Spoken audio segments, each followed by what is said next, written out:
Greetings from Tokyo, my dear friends. This is Daisuke, and I very much hope that this video finds you well and healthy and safe during these times wherever you are in the world. Please continue to take very good care of yourselves, and my warmest regards to you during these times. Let's stay strong, my friends. And today, if you don't mind, I would very much like to continue the discussion of the works directed by the great John Carpenter. Today, I'd like to focus our attention on the film that he directed in 2001. This is the film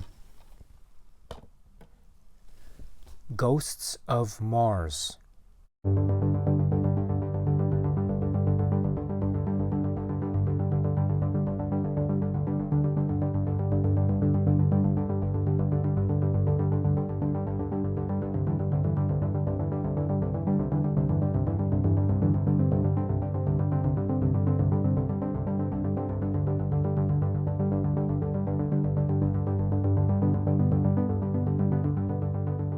Ghosts of Mars from 2001 stars Natasha Henstridge and Ice Cube and Pam Grier and Jason Statham and Clea Duvall and Joanna Cassidy and Peter Jason and others, Robert Carradine and others.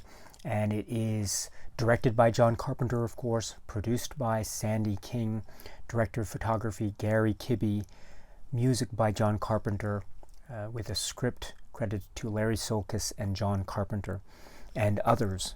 This is, in many ways, a film that could be said to be very representative of John Carpenter's artistic cinematic voice, as we've seen it develop and evolve and express itself over time during these many decades when he has been an active filmmaker and artist in the cinematic realm.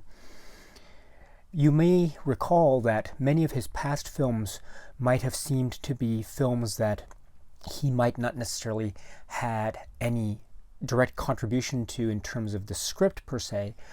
Maybe some projects that he worked on in the last 10 or 15 years or so up to this film might be described also as being works where he was hired as a kind of director for hire. Even in those projects, of course, he still put his stamp on the film. Well, I think we can look at this film and say that because of his contribution to the script and because of the way in which this film is very much tied and similar to his past works, in particular works like Assault on Precinct 13, The Thing, and Escape from New York, and others, I think we can say that this is very much a John Carpenter film with John Carpenter roots, with a lot of John Carpenter vibes to it, which I think makes it a very interesting and important work in the context of John Carpenter's filmography, in particular the late period of his filmography. This is, of course, a film that is in 2001, but it does recall many of his films from the 70s and 80s in particular, and I'll try to talk about that in a second, which makes this film, I think, very entertaining, very suspenseful. It's quite sometimes a very violent science fiction action horror film, but it is also very thrilling, and I think there are a lot of positive things to be said about this film, and a lot of things that can be said which make this very consistent with the works of John Carpenter that we have seen up to now. So this is the film Ghosts of Mars. Now, before I get any further into this discussion, let me now just say that what we have here is the Powerhouse Indicator limited edition dual format release from a few years ago. This has a DVD and a Blu-ray, and they are region-free, zone-free. The Blu-ray is region A, B, C. So one should not have any trouble playing this particular release on a non-UK Blu-ray player or a non-UK DVD player. I certainly didn't have any issue with it. So it's a very good release, and it has a lot of very interesting special features. And let me just speak to those right now. The first is an audio commentary track, an optional audio commentary track with Natasha Henstridge and John Carpenter. Like with all other past John Carpenter commentary tracks, this particular one is very relaxed. It's very cool and calming. The two of them have a really nice rapport with each other. They are joking around. They're sort of fooling around in terms of their joking, and I think it adds a nice vibe, a really friendly vibe to the conversation.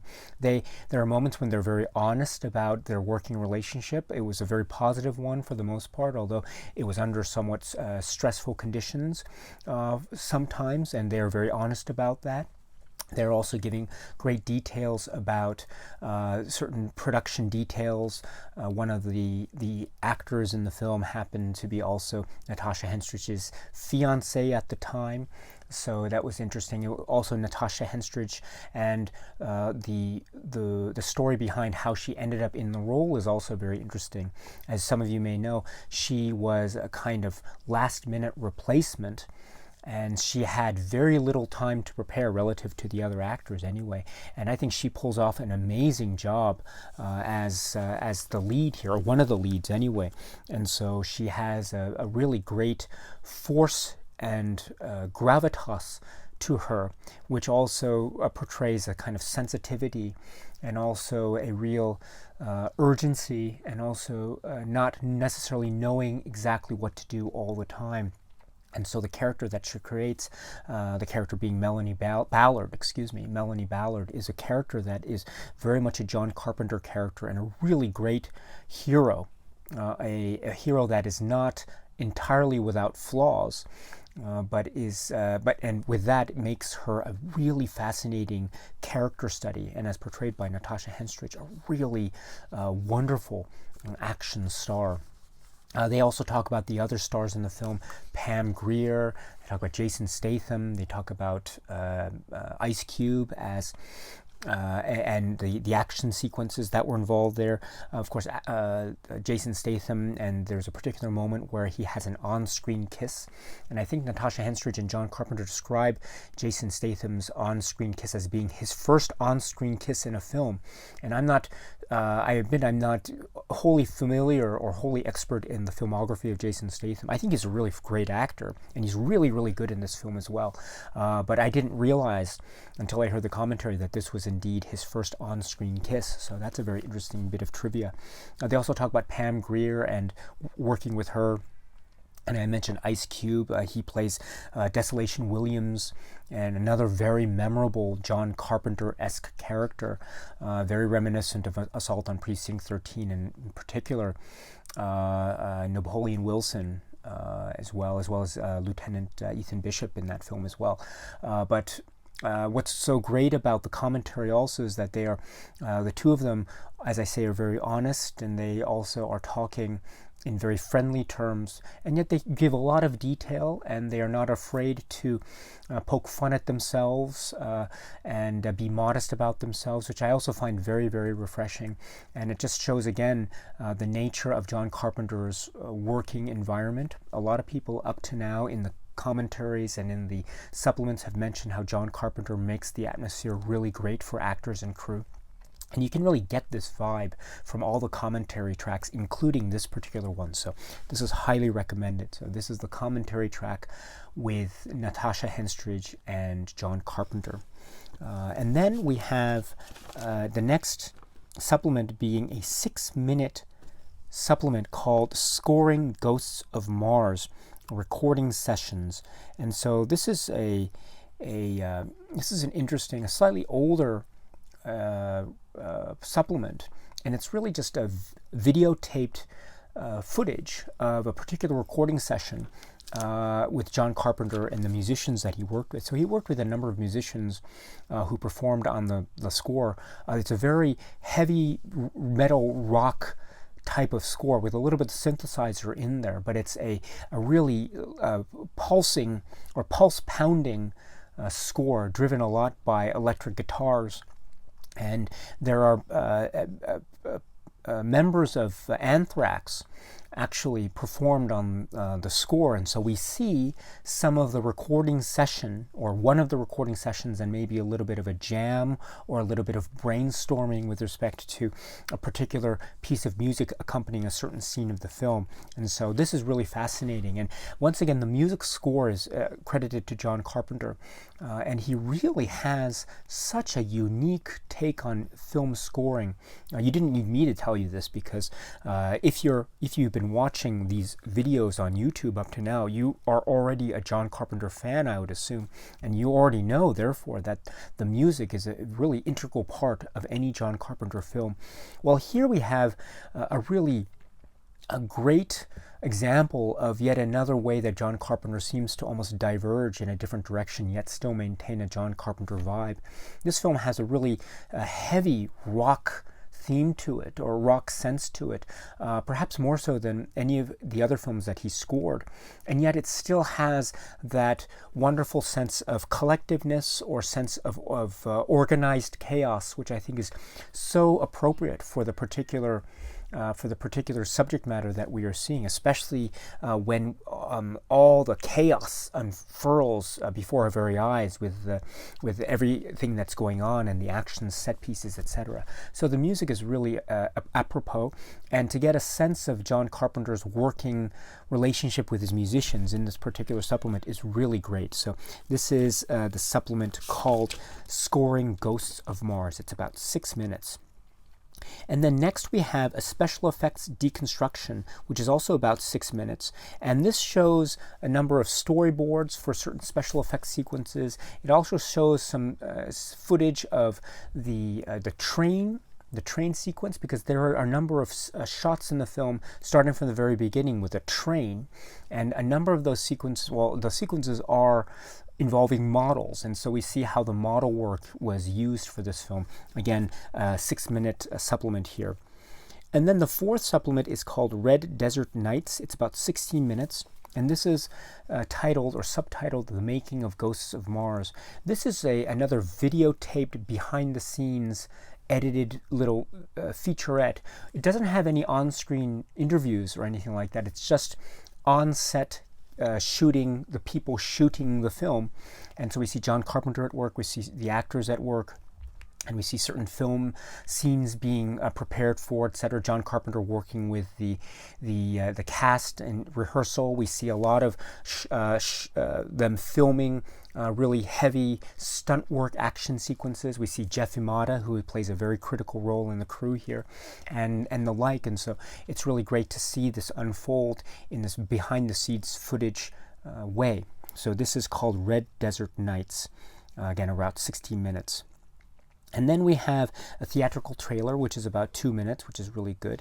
And then there is a slideshow section where you just push the forward button or the backwards button, and it's about 24 25 slides in total, with some text slides in there, but for the most part they are conceptual art drawings by the artist John Eves.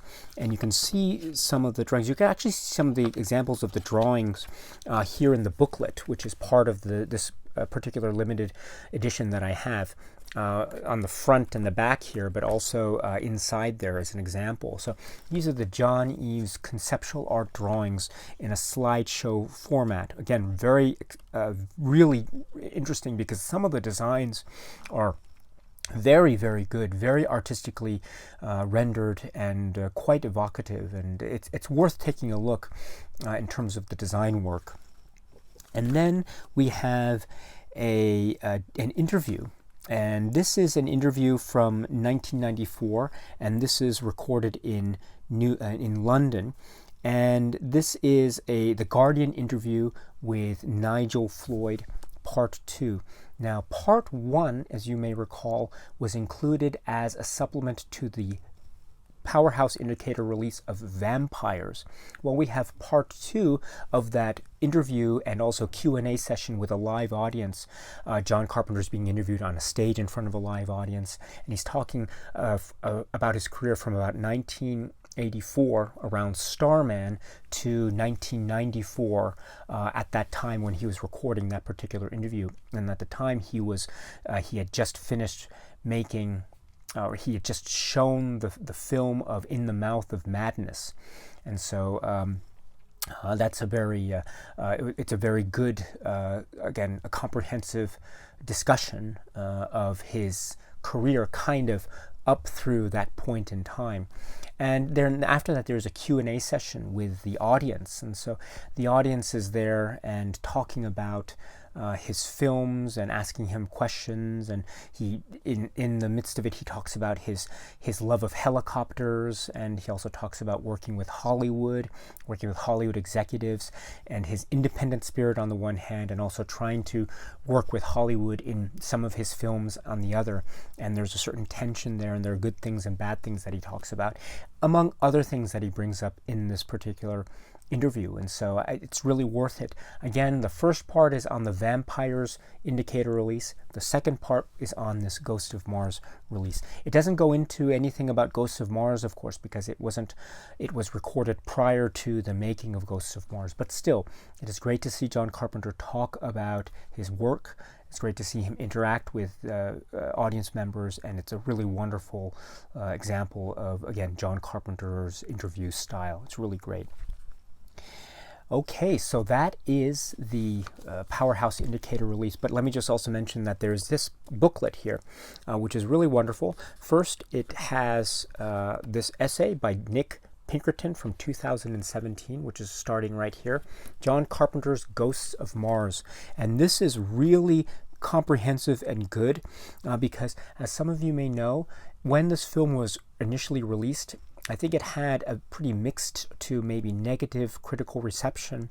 And while it might have had its fans, I think the people who were critical of the film at the time perhaps outnumbered those who were trying to champion this film at the time. But I think this is another example of a film that has really grown, or perhaps has the potential of growing anyway, in terms of critical appraisal or reappraisal. And I think Nick Pinkerton's essay does a lot to further that potential. It's a really well-written essay, and it does make references to other films at the time, other contemporary films at the time, other references to John Carpenter's prior works, the critical reception at the time, etc. So really worthwhile. Check it out if you can. And then it also has John Carpenter on the Ghosts of Mars. So it has an interview with John Carpenter about the film. And this is with director, this is interview with the director by Mark Shapiro. Originally appeared in the September 2001 issue of Starlog magazine. And this is a great interview. Again, it's great to see John Carpenter. Again, he's talking about the conditions of the film.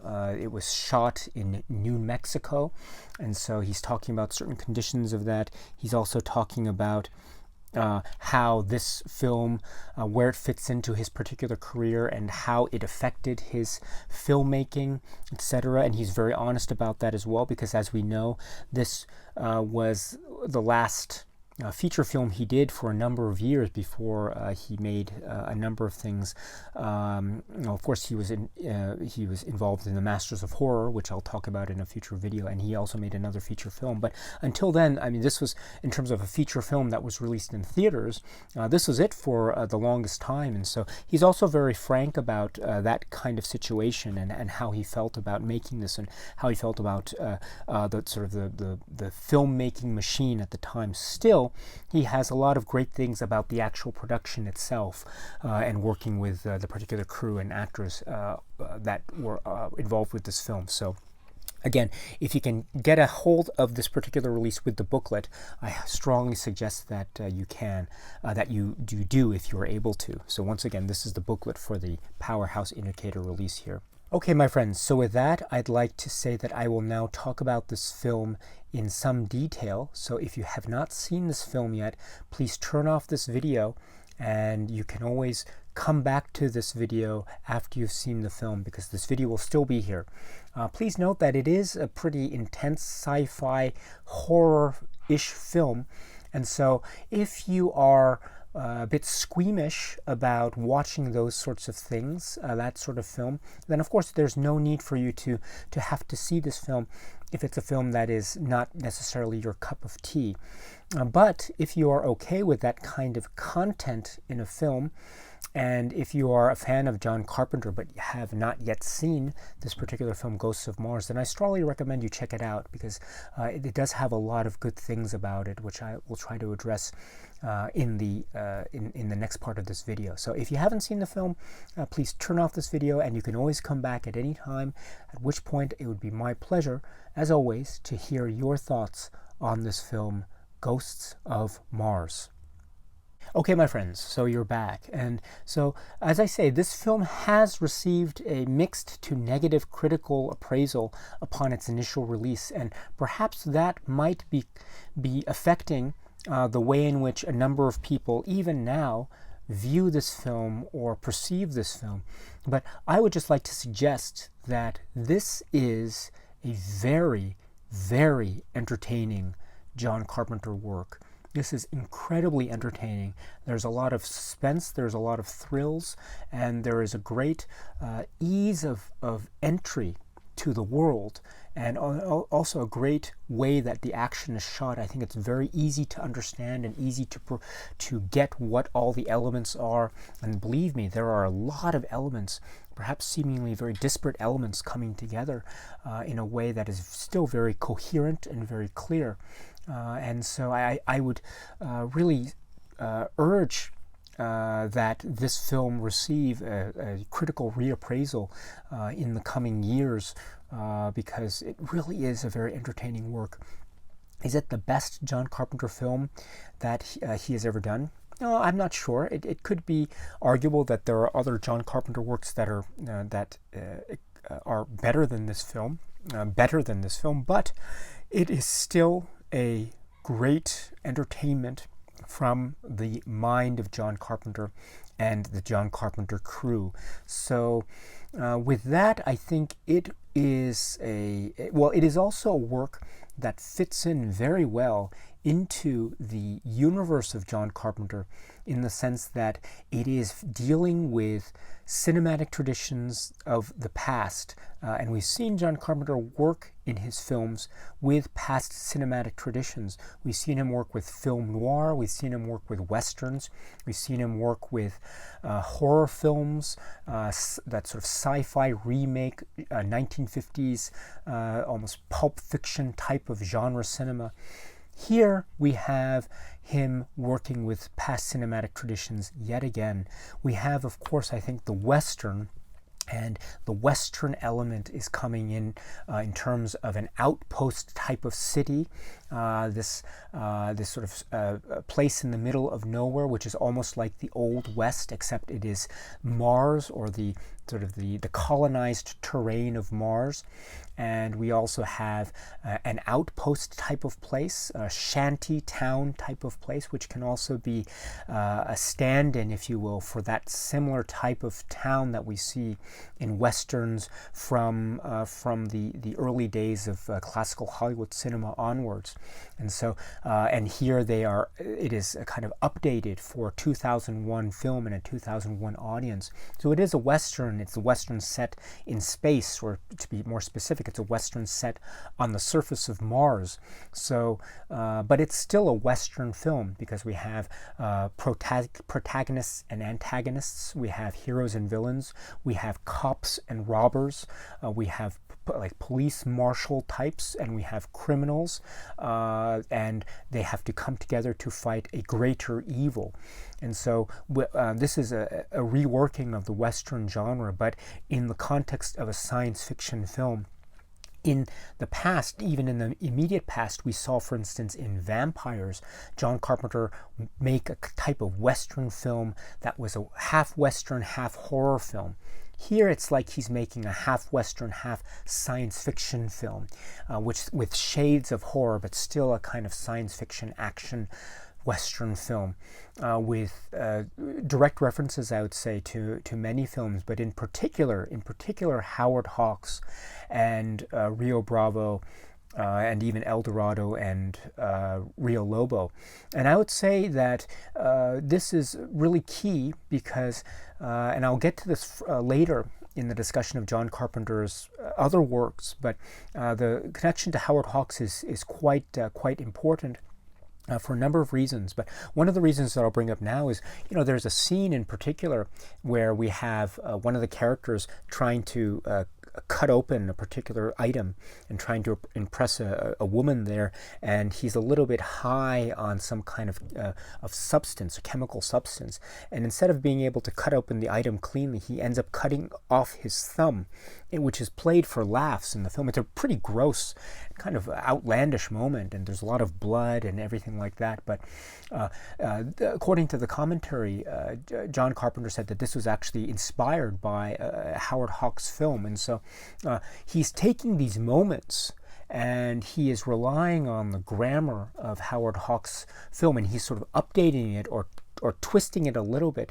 In this particular film, he's not dealing with necessarily broken fingers, but he's actually cutting off digits. And so that might not necessarily have been the exact parallel that we saw in an earlier Howard Hawks film, but the point is that he is taking inspiration from the world of Howard Hawks and the world of Westerns in particular. And so I think that's very important to keep in mind, because we have seen in the past with John Carpenter's films him dealing with the past cinematic grammar of cinematic traditions, included of which of course is Howard Hawks. Most fundamentally in Howard Hawks, it could be said perhaps that of all the cinematic influences on John Carpenter, perhaps one of, if not the most significant influence on John Carpenter's work can be said to be Howard Hawks, based on the number of references that have been made in John Carpenter's films in the past up to now, and including Ghosts of Mars. So we see this wonderful reworking of Hollywood cinematic traditions, but also combined with this notion of a science fiction type of film.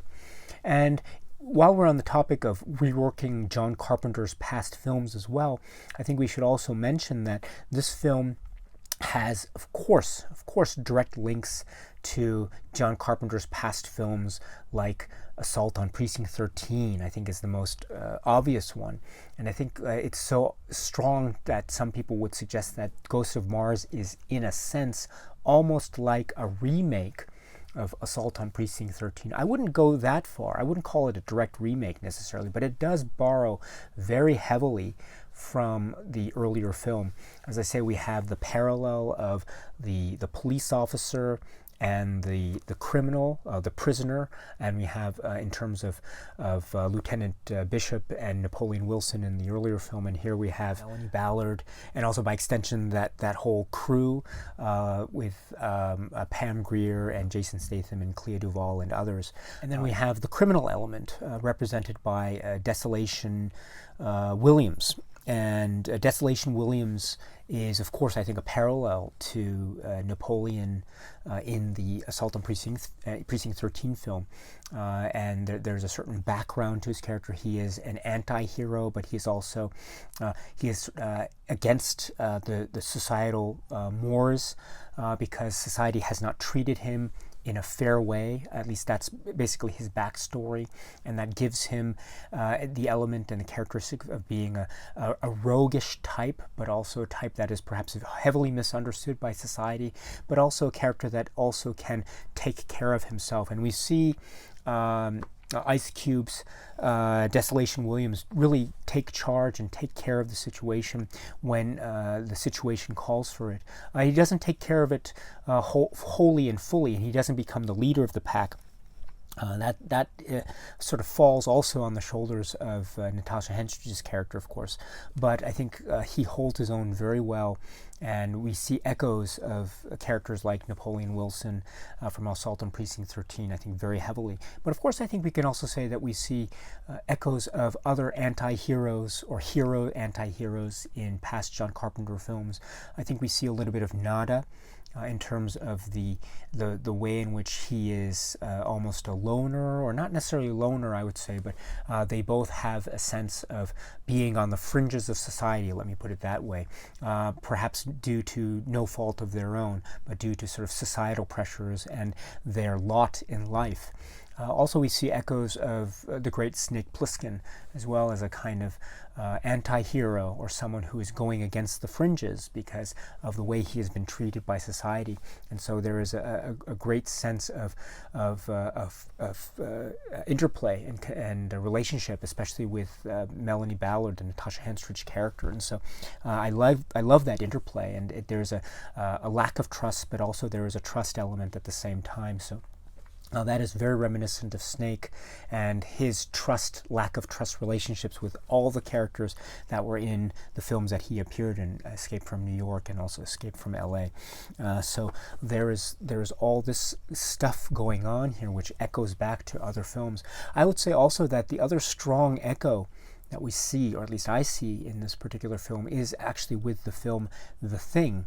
There is the element of not necessarily knowing who is who.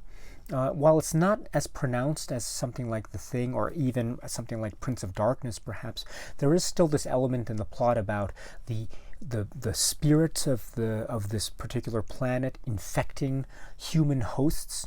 And we see this depicted in this sort of weird, grainy, video-like red image that seems to be evoking spirits flying through the air. As Joanna Cassidy's character Whitlock says, they must be carried by the wind, or something to that effect. And so the film doesn't necessarily focus too much about the mechanics and physics and the biology of why these things are doing what it is they're doing, or how they are able to move from host to host. We get a sense of the fact that when a human host is killed, the ghost spirit of Mars leaves the body and then tries to find another host. And we see that kind of played out in the film, but I would suggest that it's not as focused on as, let's say, the real mechanics of the monster and the thing and how it travels to different people in that particular film. But still, there are echoes of this idea of infection. There's this idea of taking over an alien force, taking over a human host. We see this in The Thing. We also see it in Prince of Darkness. We also kind of see it in vampires, in the sense of infection. In the film Vampires, it was almost like the vampirism was analogous to a virus. Well, here there is a sense of a sickness, if we think of the spirits as being an infection traveling from person to person to person. So there is also that link there. Also, if we go back to the comparisons with The Thing, I think there's a moment where the Natasha Henstridge character, of course, Melanie Ballard, gets infected. And we actually see her getting infected around the middle, or maybe 2/3 into the film. And so Desolation and also Jericho, so Jason Statham's character and Ice Cube's character, decide to leave her out of the base there and leave her outside because she is infected.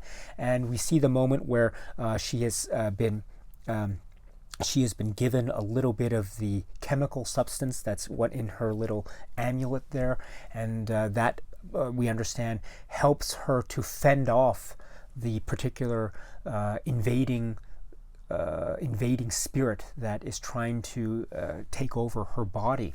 Well, she's able to expunge or get rid of that particular spirit. And when she is free of the infection, she tries to get back in. And there's a moment where you see her face on the monitor from the inside, and she's imploring the people inside to unlock the door and let her in. This is very much similar to a similar kind of plot point that came up in The Thing, in terms of who's infected, who's not infected. And I don't want to go into too many details just in case you haven't seen The Thing, but there are certain moments where certain main characters are outside of a compound, and maybe they're trying to get in, or their people are inside locking everyone outside out. And so there is this lack of trust, who is who exactly. And we see something play out similarly in The Thing, and we see this scene play out in a very similar fashion here in Ghosts of Mars.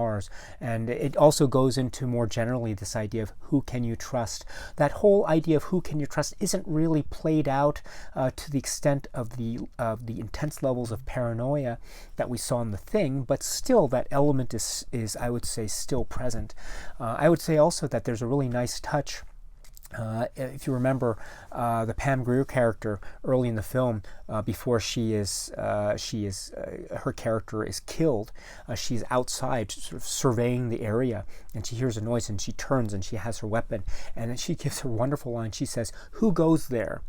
I think that's a wonderful reference. It's got to be a reference, I think, to the original story, Who Goes There, which formed the basis, of course, of The Thing, and the John Campbell story. And so I think that's the fact that she says "Who goes there" is really it really stands out, because it's a pretty, I would say, as a sort of turn of phrase.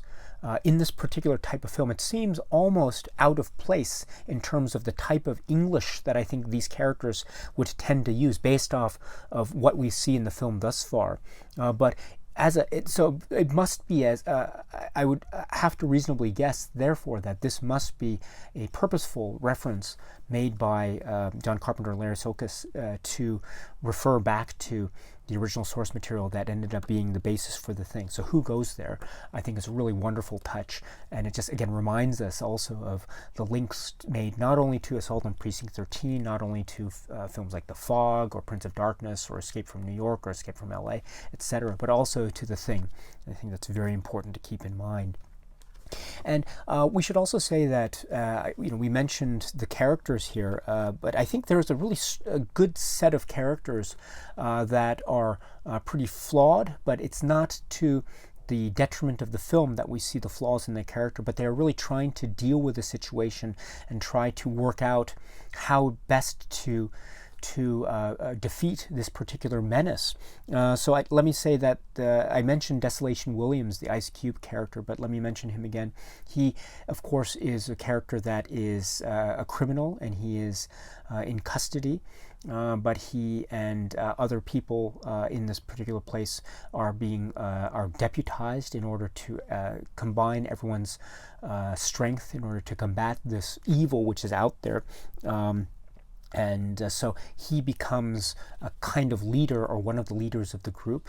Remember when the group, the first time they try to leave the compound and go to the train under the leadership of Melanie Ballard, only to find the train isn't there. So they've gone all this way out of the compound to this place where they don't see the train, and they've left themselves incredibly vulnerable. And so they have to go back, and it's great to see at that point the Ice Cube character kind of taking charge, or taking the initiative, and trying to get back to safety, at least temporarily anyway. And after that, and after a number of people were killed in that particular skirmish, they returned inside the compound for some temporary security. There's a wonderful scene between Natasha Henstridge and Ice Cube, and talking. And Ice Cube's character uses the moment to really praise Natasha Henstridge's Melanie Ballard and her ability to get out of that situation. And then Melanie Ballard, as you remember in that scene, expresses sort of doubt about herself, because I think that's the moment, or the moment prior to that, she was the one who led the whole group out of there, and it really led to a kind of a massacre, or a massacre at least in terms of part of the group anyway. And during the whole skirmish, Ice Cube said to her, so this is plan A, do you have a plan B?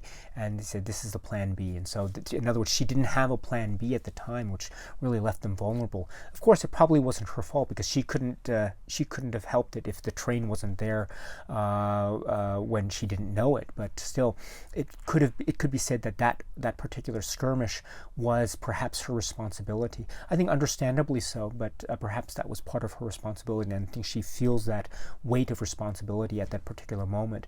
But speaking of her character, let me also move to her particular character. And this is one of the examples where I love the characterization of Ballard here. She is strong, and she is very physical, and she can take care of herself, but she also has flaws. She tries to think out of situations, but I think this is an example of where her leadership led to more chaos. Maybe not, it wasn't her fault necessarily, but that's one example. Another example is it's her idea at the very end to have a nuclear explosion, explode the entire place, and have the place go up, in this huge explosion that would be a 1 or 2 mile radius. But as you know, at the end of the film, it didn't do anything.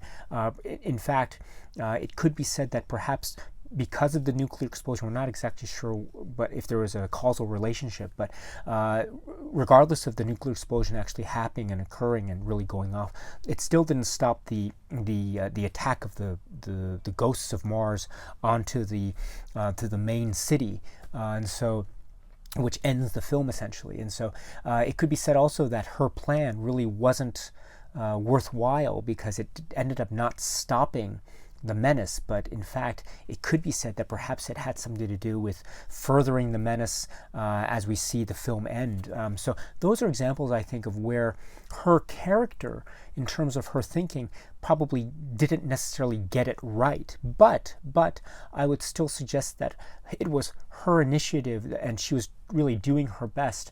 And I don't think the characterization is such that we are meant to see her as being as sort of an unsympathetic character. I think we really sympathize with her, and it's due in large part to how Natasha Henstridge plays the character. But I like how she is flawed. She's trying to think of a certain strategy, but it ends up not working. But still, she is still trying, and so I really like that. And in particular, there's a scene where after the survivors escape on the train for the first time at the tail end of the film, it's her character in the train who says, we've got to go back and we've got to initiate this whole nuclear explosion thing. And it's kind of if you think about how the film ends, it's kind of a ludicrous moment because they could have escaped and none of the other people would have died, but the fact that they returned and then there's this one last attack meant that most of the people except her and the Ice Cube character ended up dying. And so it's because of that decision, one can say, that meant that more deaths occurred. But that particular scene is one where she plays it really well. The scene in the train where she's trying to convince Peter Jason and everyone else to go back so they can initiate the explosion. And I think she plays the sequence really well, and she plays it with a lot of intensity and a lot of gravitas, which I think makes that particular choice believable. In the end, was it a good choice or not? I mean, she couldn't have known that it would have, it would have ended up, she couldn't have known at that time that the film would have ended up the way it did with a final attack, etc. But I think she was really thinking about trying to save this particular situation, and so she plays the scene very, very well. So once again, even though the results might have not been what she had wanted, still it was the effort, and it was that final effort that really shows a kind of strength of character.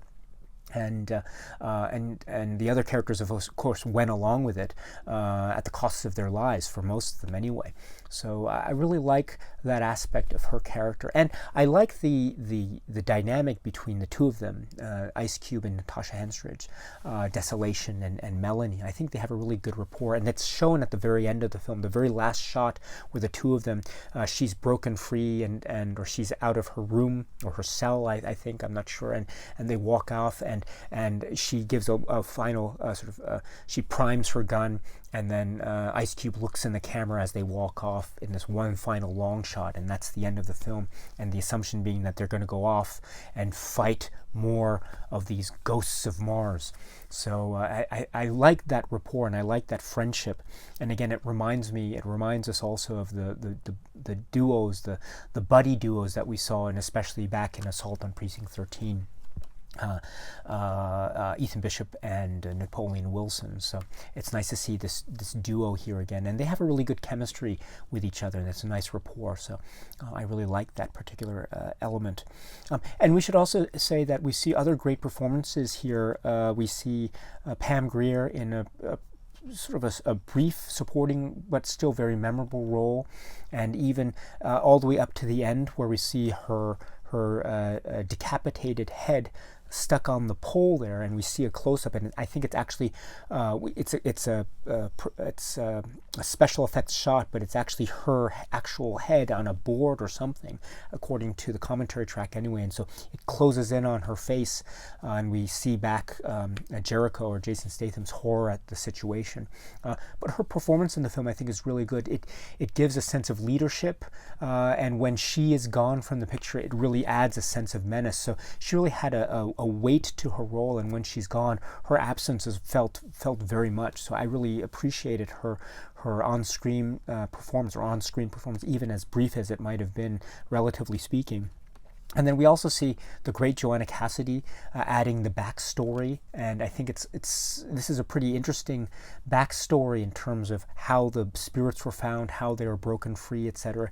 It's essentially her character's fault in terms of the circumstances, but again, this is another example of showing a flawed character on screen, and she still tries to make the best of the situation. She tries to explain what's going on. She tries to give a sense of sort of scientific explanation to the whole process, and she does help. She doesn't drag the group down. She's an active part of the group. So I think she is a flawed character, but I think still a very sympathetic character, and I think that also is due to how the great actor Joanna Cassidy plays the character. It's Whitlock.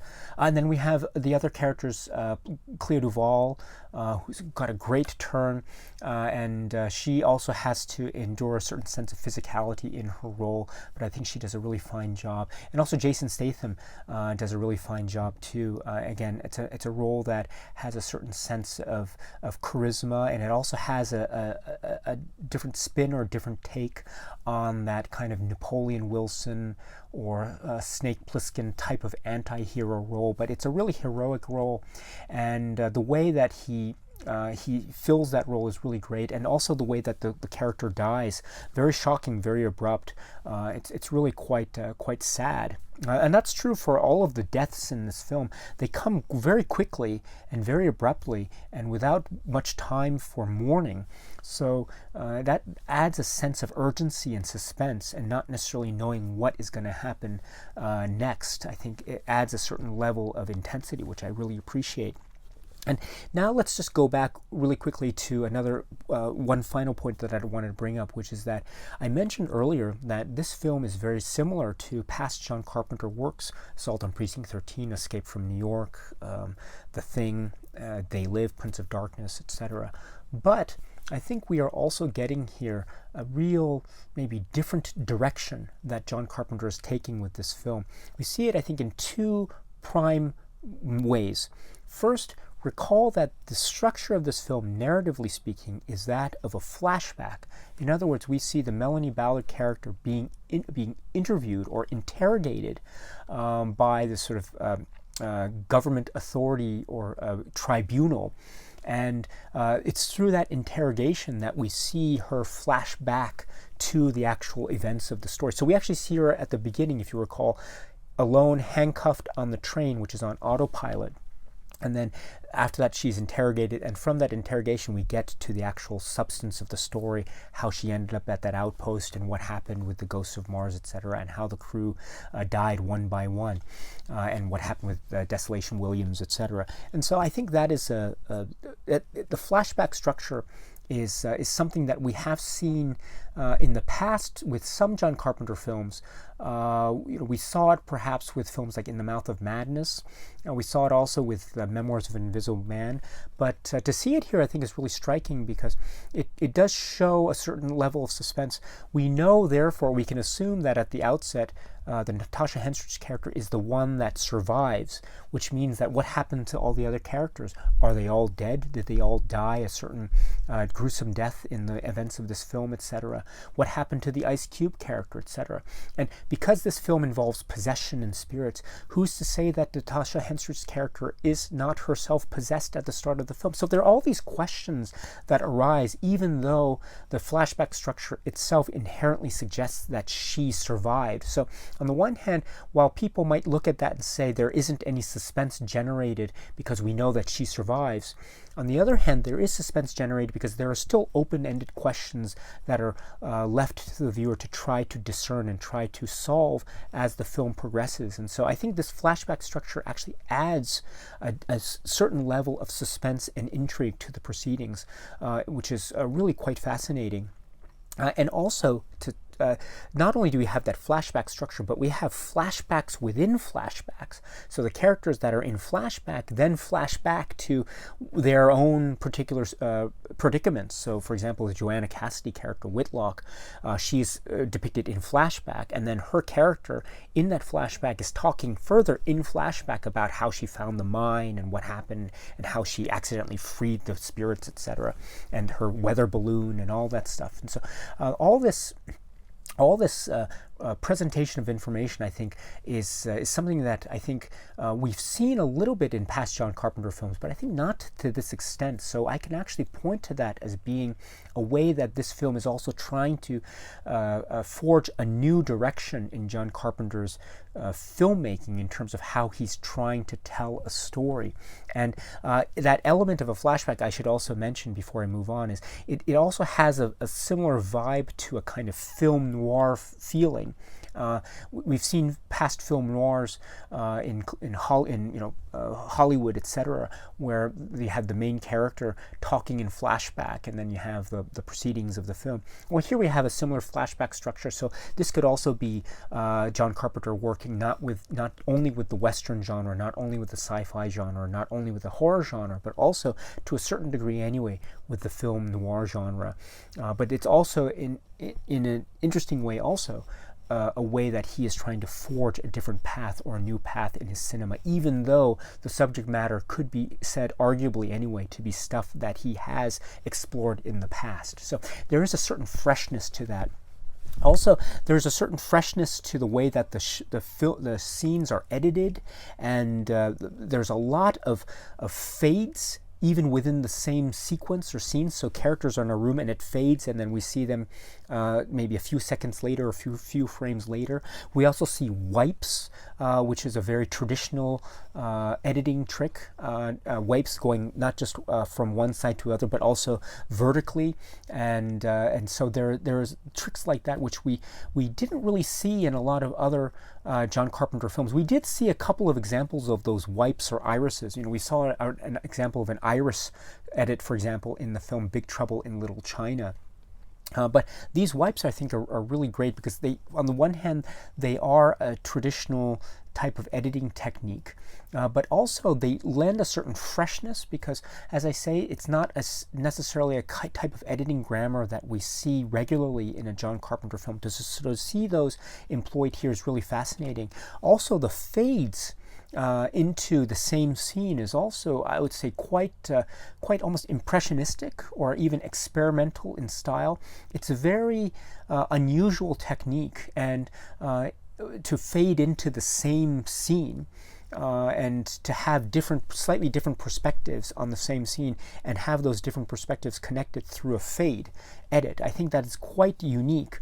And it adds a certain experimental style, and one could say that it has a visual freshness. Again, we haven't necessarily seen this kind of editing technique employed to this degree in a past John Carpenter film. So that's great. The editor is Paul C. Warshilka.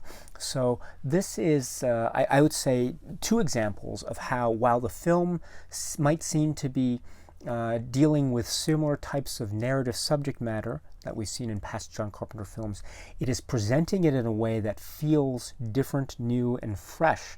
Therefore, I think this film stands on its own. It is a strong film that stands on its own. It is a very entertaining film that stands on its own, and it has all the hallmarks of a great John Carpenter film. Let me also add that the stunt work is amazing. The way that the fight scenes are shot, it's not any of this rapid fire editing, but the camera is almost taking a step back and letting us survey the entire scene.